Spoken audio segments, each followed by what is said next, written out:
എന്റെ കണക്കൂട്ടലൊന്നും തെറ്റാറില്ല. സുഖേട്ടൻ എന്താ പറഞ്ഞത്? ഞാനൊന്നും പറഞ്ഞില്ലല്ലോ. അല്ല, ശൈലജയെ പറ്റി സുഖേട്ടൻ പറഞ്ഞില്ലേ വെറും പച്ചപ്പാവാണെന്ന്? എന്നിട്ട് ഞാൻ അപ്പോഴേ പറഞ്ഞു ഇത്തിരി കൊമ്പ് കൂടുതലാണെന്ന്. കൊമ്പോ? മേനി പറിച്ചില്ലേ? അല്ല, അവളെ കുറ്റം പറഞ്ഞിട്ടും കാര്യമില്ല. മോഹനം കുറെ നാൾ പുറകെ നടന്നല്ലേ, പിന്നെ അതിന്റെ ഒരു അഹങ്കാരമൊക്കെ കാണാതിരിക്കോ? ഏയ്, ആ കുട്ടിക്ക് അങ്ങനെയൊന്നും ഇല്ലെന്നേ.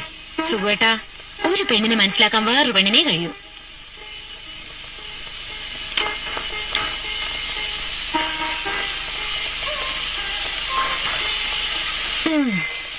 പറ്റിപ്പോയ അബദ്ധത്തെ പറ്റി ഇനി പറഞ്ഞിട്ട് കാര്യമില്ലല്ലോ. സുഖേട്ടന്റെ ആഫീസിലെ എഞ്ചിനീയറുടെ ഭാര്യയ്ക്ക് ഇതേ ടൈപ്പ് മാലയുണ്ടെന്ന് പറഞ്ഞപ്പോ ഞാനങ്ങ് വീണുപോയി. ഇതേ വെറും ഓൾഡ് ഫാഷനാ. കല്യാണത്തിന്റെ അന്ന് നോക്കിയപ്പോ എന്റെ കഴുത്തിൽ മാത്രമല്ല ഈ പഴഞ്ചൻ മാല. ഈ ഫാഷൻ ഇറങ്ങി തുടങ്ങിയിട്ടേ ഉണ്ടാവൂ.